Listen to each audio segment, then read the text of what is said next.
Pelo presente recebido. Sempre é bom, né, receber presentes.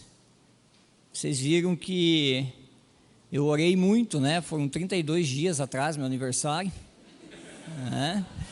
E graças a Deus chegou. Mas eu estava olhando minha listinha aqui na realidade, e ainda eu encontrei aqui, ainda falta o pastor Patrick, falta o Narciso e o Oswando e o Luiz Alves, ainda presente, né? Vamos ver se até 31 de dezembro a gente recebe. Continuar orando, né? Continuar orando. Mas gratidão a Deus por esse tempo precioso para a minha vida, de ser lembrado. 47 anos, uma caminhada já de vida, e Deus tem me abençoado. E esse momento simples, né, que é um tempo de relembrar o aniversário de alguém, traz gratidão ao meu coração. Mas abre a sua palavra, a palavra de Deus, no Salmo 139, deixa aberto aí no Salmo 139, para que logo, logo nós vamos nos deparar com alguns versículos bíblicos, o qual Deus deseja aplicar nas nossas vidas hoje. Abriu? Feche seus olhos, vamos falar com Deus. Pai, em nome de Jesus, como terminamos de cantar, rendido, estamos diante do Senhor, diante das suas maravilhas, diante do seu poder, mas diante da sua graça salvadora também. Nesse tempo agora de ministração da tua palavra, que o Senhor, ó Deus, ministre em nossos corações. É isso que nós te pedimos em nome de Jesus. Amém. Qual foi a coisa mais perigosa que você fez? Aquela que realmente te trouxe um frio na barriga.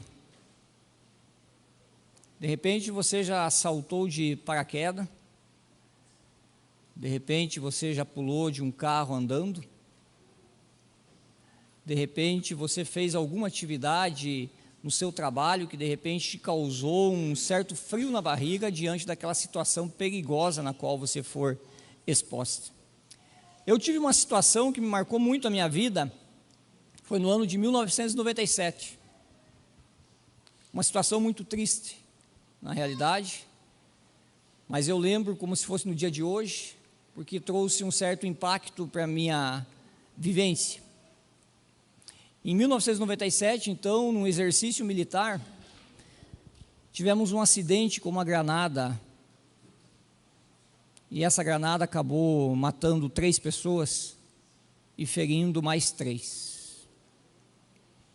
E eu estava, não entre esses, né, mas eu estava muito próximo deles. E quando isso aconteceu, muito rapidamente surgiu a necessidade, a urgência, a emergência de atender aqueles que foram atingidos pela granada.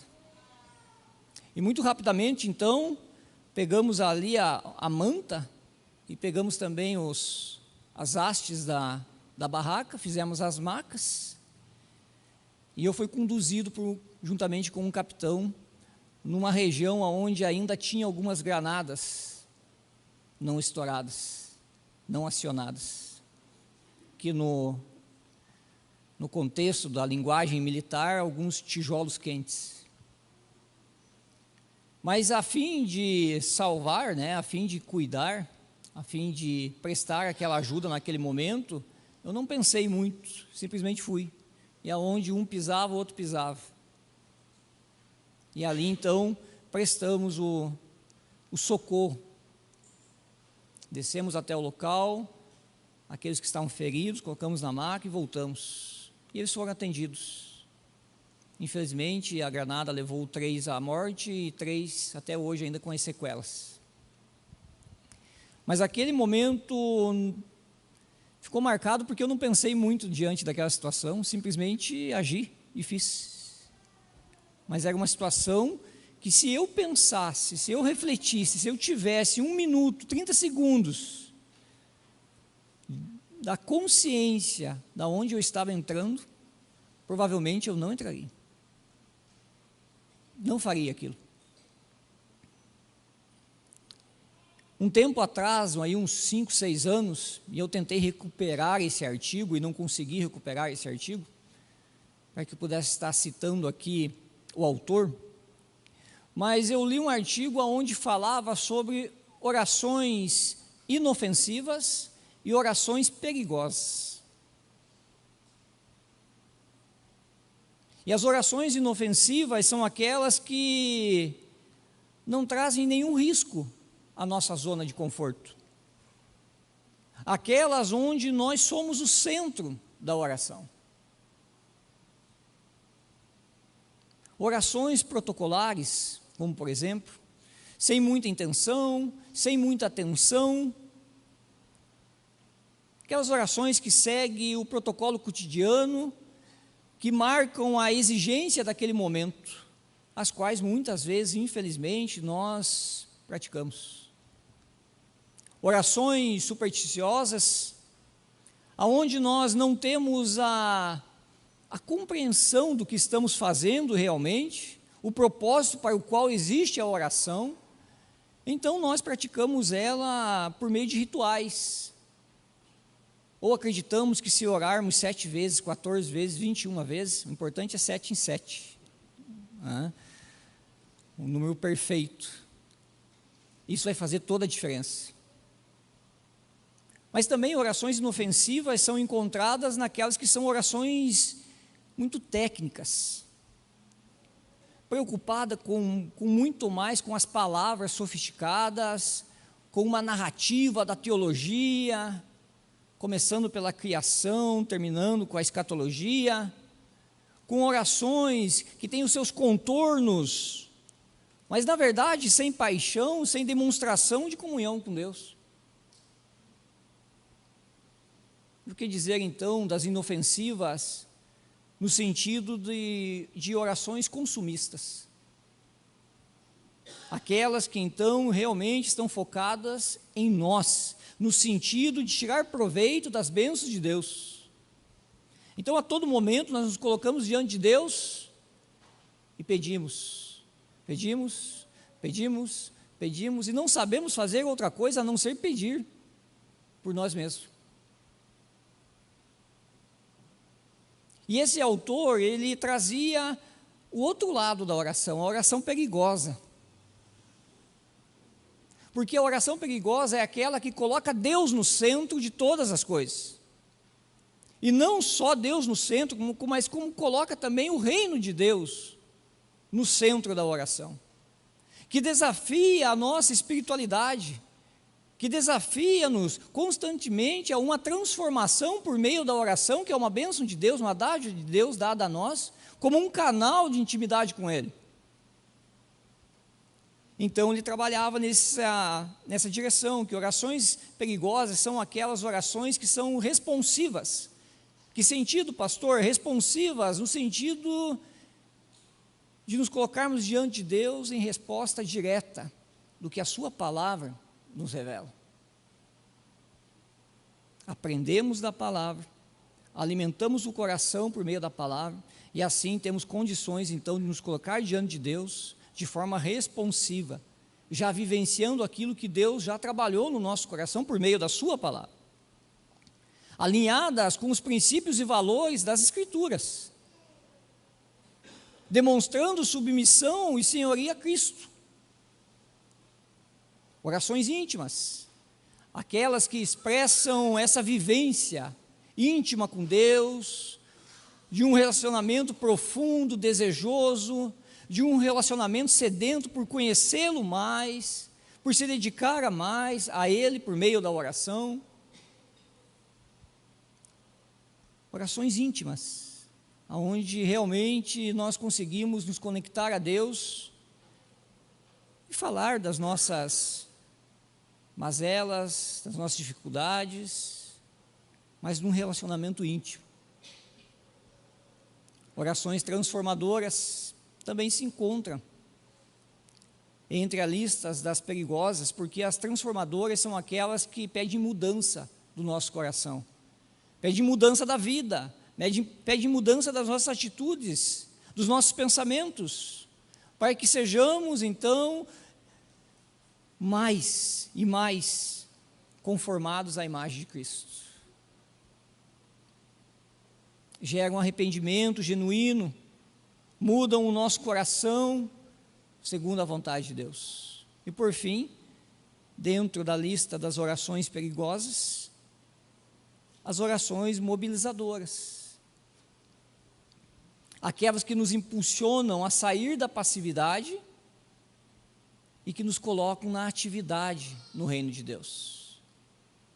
Aquelas que nos desafiam a sair do conforto da vida, a ter um olhar mais amplo sobre o reino de Deus e perceber que por meio da oração nós podemos ser impactados a pensar, a ter uma visão nova do mundo relacionado ao que Deus nos pediu para fazer, que é o cumprimento da missão.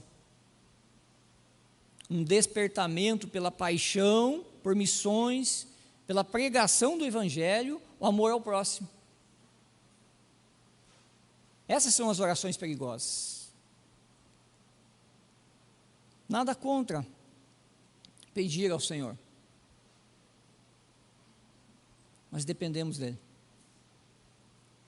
Nada contra repetir as nossas orações diante do Senhor, diante das demandas, dificuldades, adversidades, porque dependemos dEle. Agora, tudo contra quando essas orações, elas não estão impactando a nossa vida, não estão fazendo diferença em nós, e nós continuamos a viver uma vida de oração focada em nós mesmos, e não em Deus.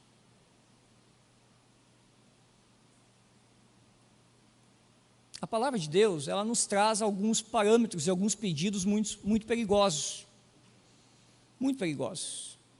que na realidade nós precisamos até refletir, se desejamos fazer esse tipo de oração ao Senhor.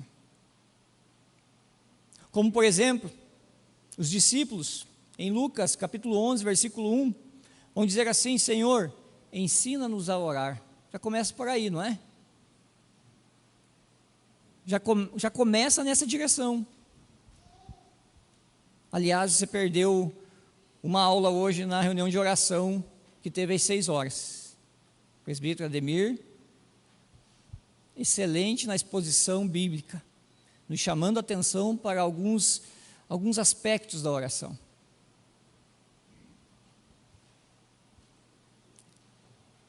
O que dizer daquela oração: Senhor, eis-me aqui, envia-me a mim. Isaías, diante do Senhor, diante de um contexto turbulento, problemático, diante de um contexto terrível. Eis-me aqui, Senhor, envia-me a mim. Você tem coragem de fazer essa oração?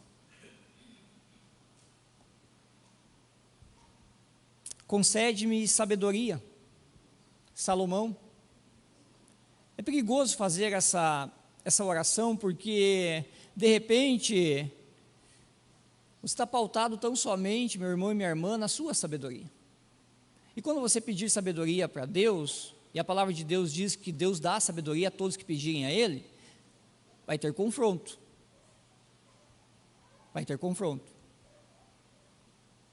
entre a sabedoria de Deus e a sua pretensa sabedoria. O que dizer então, aquela oração que o próprio Jesus fez? Seja feita a tua vontade. Aquele momento angustiante, difícil na vida de Jesus. O próprio Deus, na segunda pessoa da Trindade: seja feita a tua vontade, Pai, não a minha. Essa oração é muito perigosa também, porque ela pode transtornar a sua vida, ela pode mudar a sua vida, mudar a sua rota, ela pode te mostrar que a vontade do Senhor não está alinhada com a sua vontade. O leproso, em Mateus capítulo 8, versículo 2, diz assim a Jesus: se quiseres, pode purificar-me. Naquele contexto, sim,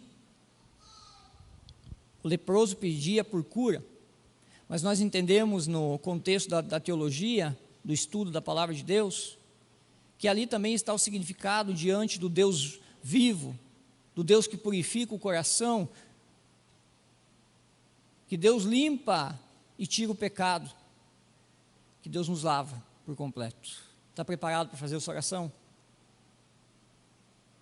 Porque de repente você vai ter que deixar de lado algumas manias, alguns desencontros, algumas situações que você vai precisar mexer no seu coração e reconhecer que você precisa ser purificado. E aquela então, aumenta-nos a fé. Os discípulos orando e pedindo a Jesus. É interessante esse contexto, não é o mesmo contexto para aqueles que estavam conosco lá no ministério de oração, é outro, porque o contexto aqui é de perdão.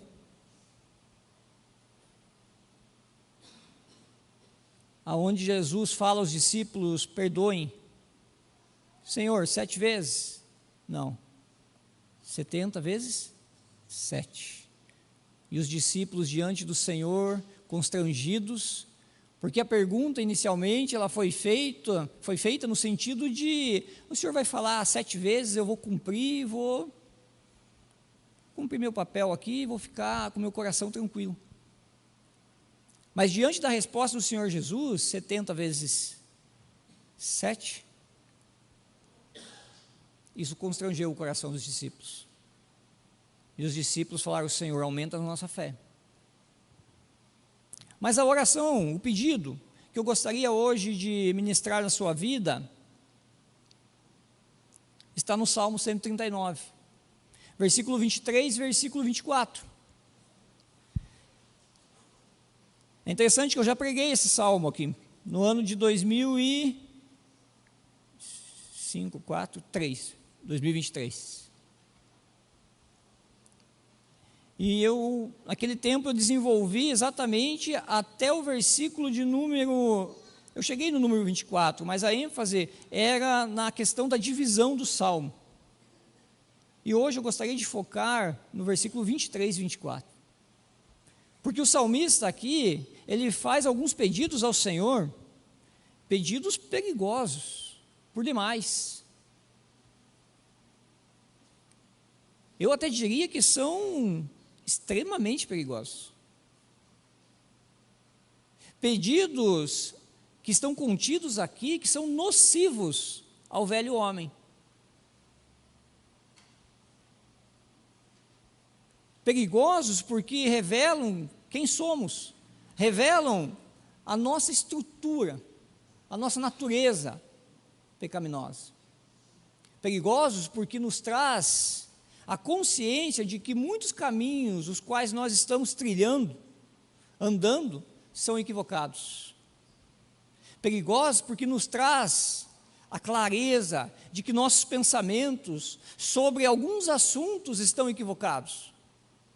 Perigosos porque nos indica a direção a ser tomada também. E aí, o coração bate forte. Porque o ser humano, ele não gosta de ser contrariado. Mas o salmista tem essa audácia, essa ousadia, essa petulância de chegar diante do Senhor e fazer 3 pedidos ao Senhor. E o primeiro pedido que ele faz, versículo de número 23. Sonda-me, ó Deus, e conhece o meu coração. Na cultura hebraica, a palavra conhecer, ela implica um conhecimento profundo, intenso, íntimo, relacional. Não é um conhecimento qualquer, superficial, mais ou menos. Quando o salmista então diz ao Senhor: sonda-me, ó Deus, e conhece o meu coração, ele tem em mente a onisciência de Deus, o perfeito conhecimento de Deus sobre todas as coisas, e principalmente sobre a vida dele.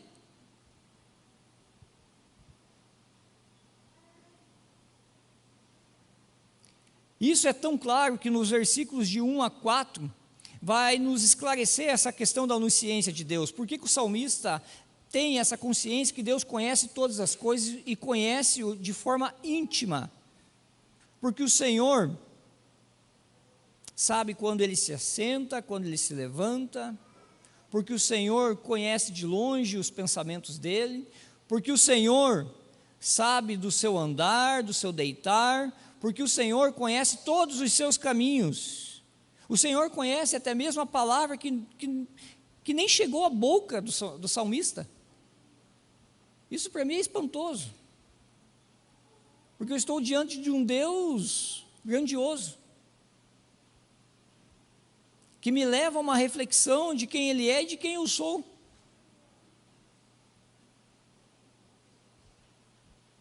Então o salmista, ele reconhece isso, ele reconhece a sua total incapacidade,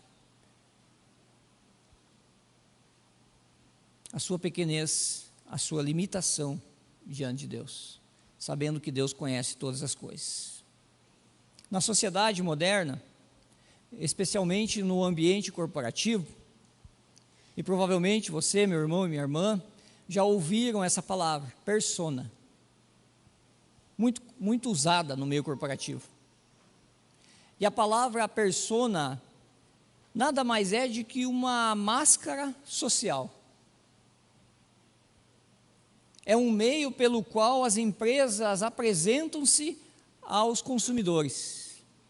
Então, elas mostram uma imagem de si por meio dessa persona.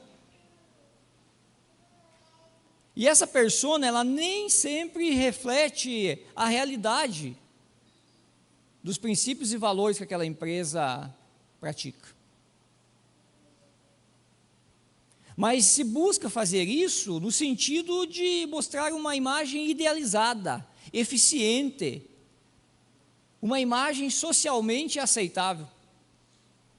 E eu pensava nisso, e refletia sobre o sonda-me, Senhor, olha para o meu interior, porque o Senhor tem a capacidade de penetrar no meu coração e olhar para as minhas máscaras. Perceber a imagem que eu estou tentando muitas vezes, de repente, passar para alguém.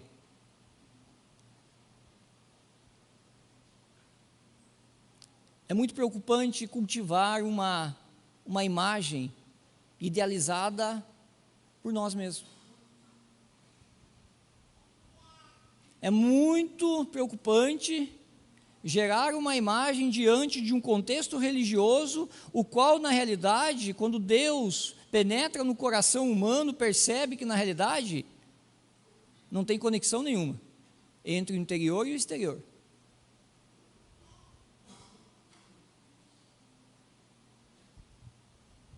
Deus, ele não se preocupa com as aparências, em primeiro lugar. Ele está interessado no coração. No coração. E é interessante o salmista fazer esse pedido ao Senhor: sonda-me, ó Deus, sonda-me e conhece o meu coração. Porque o coração, ele é maldoso.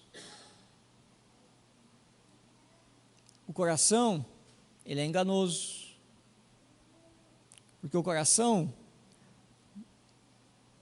nos traz uma imagem falsa de quem nós somos.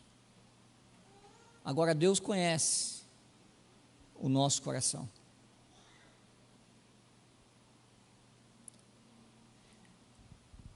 Eu acredito que tem muitos aqui que tem aquele medo, né? Não vou chamar de fobia, né?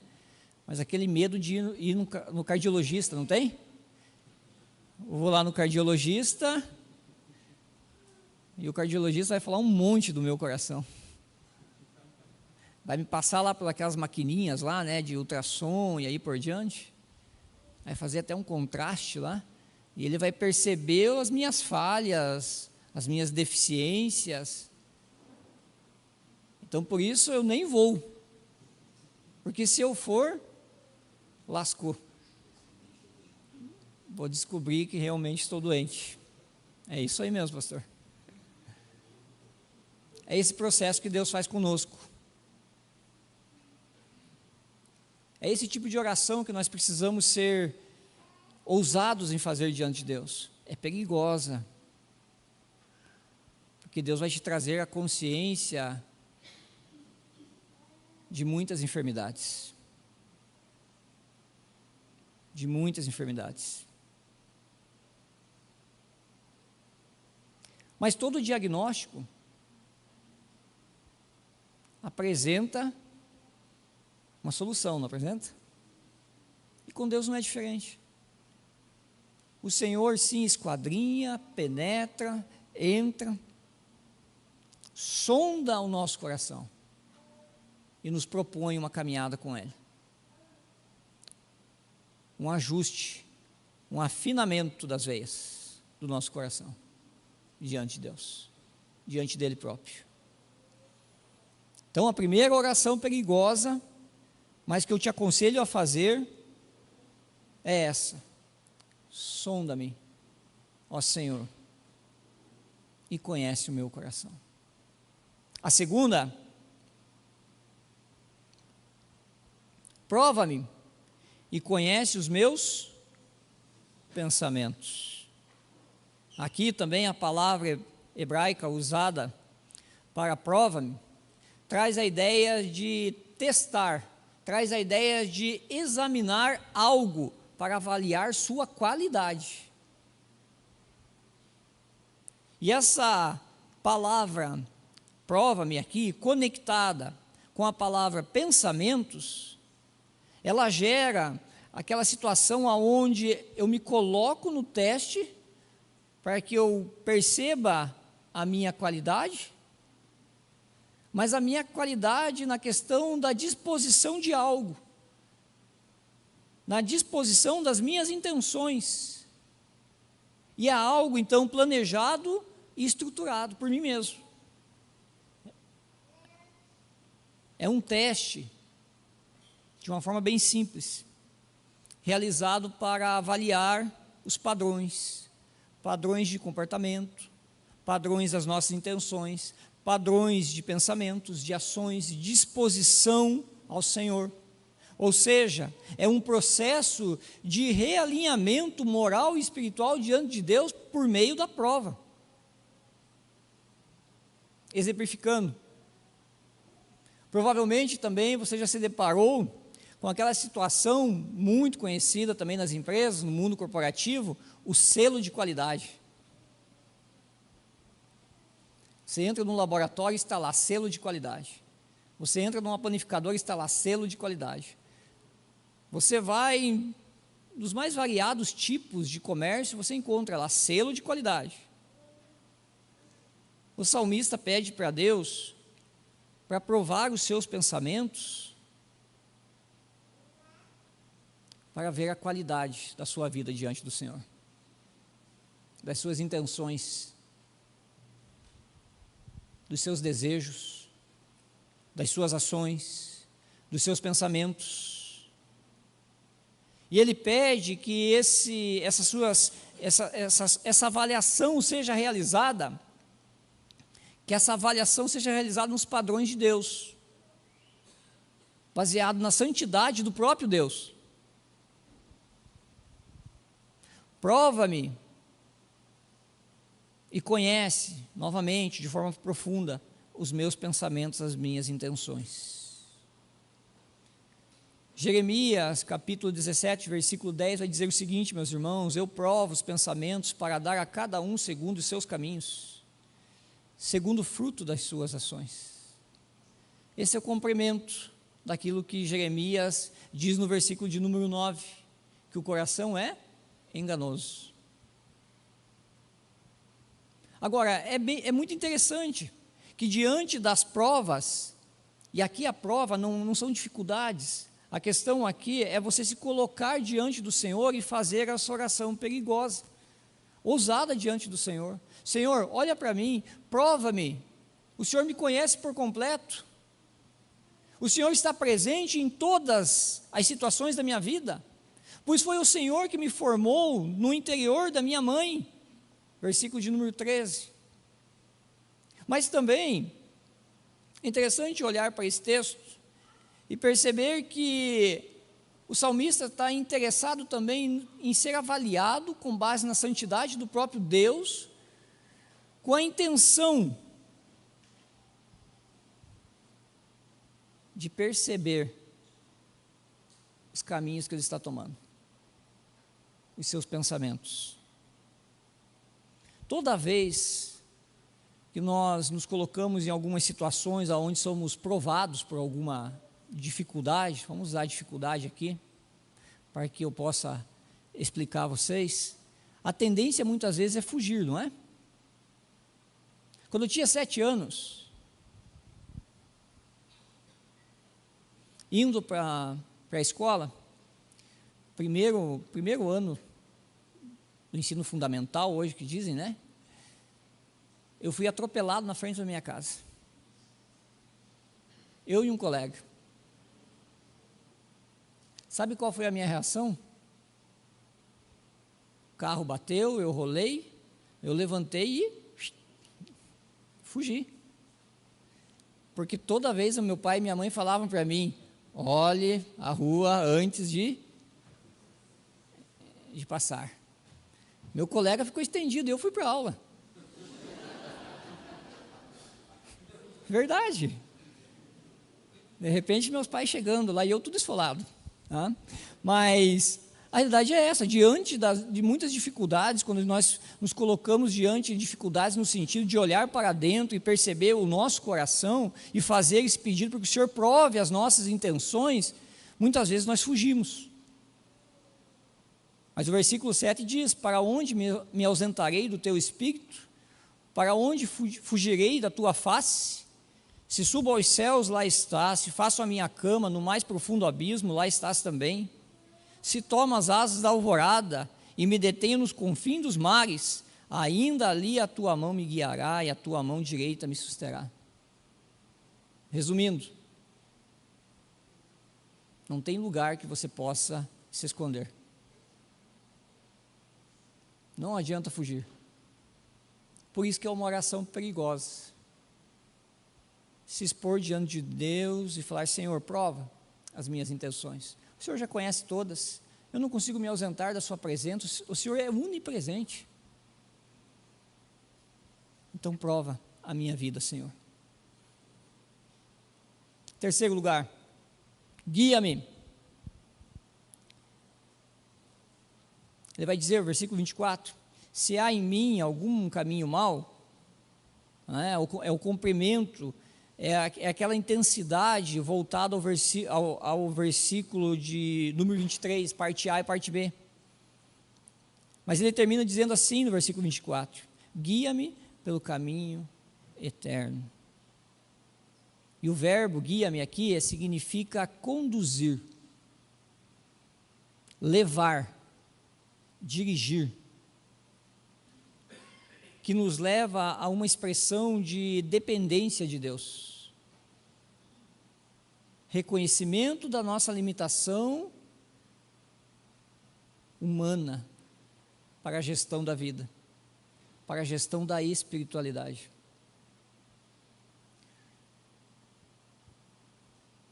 Uma limitação humana de cultivar a espiritualidade diante do Senhor.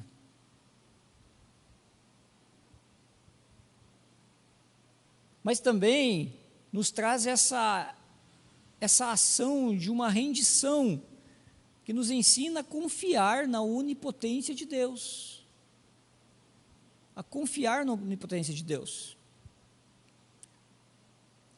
Porque como a sequência ali do versículo de número 13 em diante vai falar sobre a questão de que Deus nos formou, de Deus nos conhece por inteiro.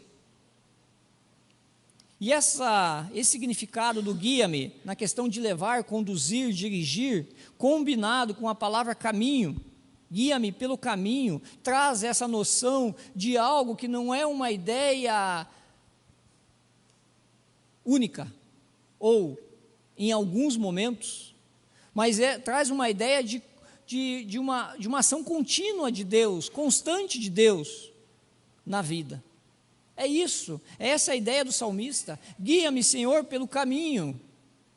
O Senhor me conduza, o Senhor me leve, o Senhor me dirija, porque eu dependo do Senhor, mas não só no dia de hoje, no dia de amanhã também, na minha história.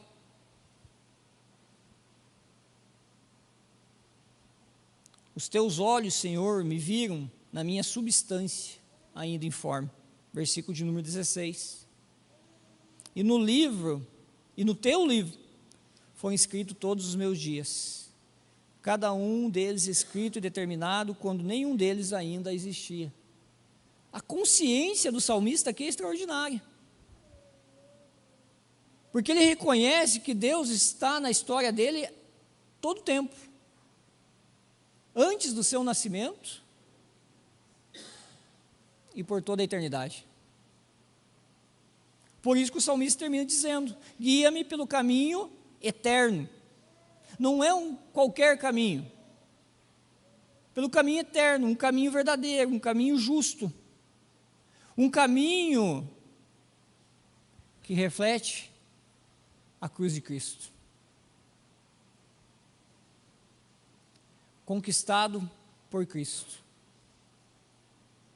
nos dado por Cristo, idealizado na eternidade pela Trindade, mas em Cristo, em sua obra redentora, nós somos alcançados. Essa é a ideia do salmista: guia-me pelo caminho eterno. Não um caminho o qual eu e você estamos construindo,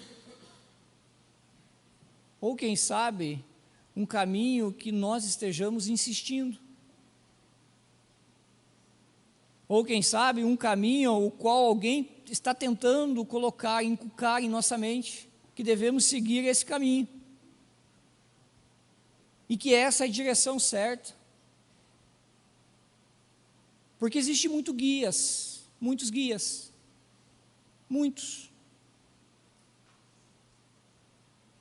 mas existe somente um que nos leva pelo caminho verdadeiro,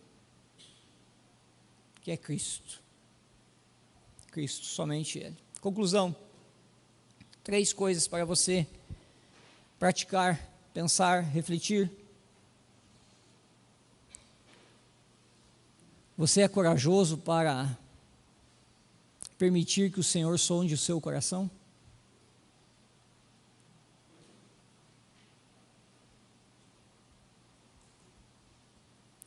Você é corajoso para orar ao Senhor e pedir para que Ele prove as suas intenções? Você é corajoso para entregar o seu caminho na dependência exclusiva de Cristo Jesus?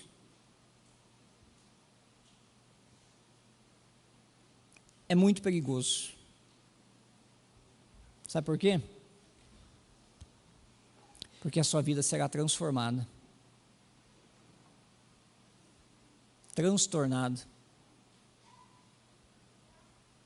e você vai viver algo extremamente diferente do que você tem vivido hoje. É muita bênção. Amém? Deus abençoe a sua vida. Quero convidar os irmãos presbíteros, o pastor Tiago estará conduzindo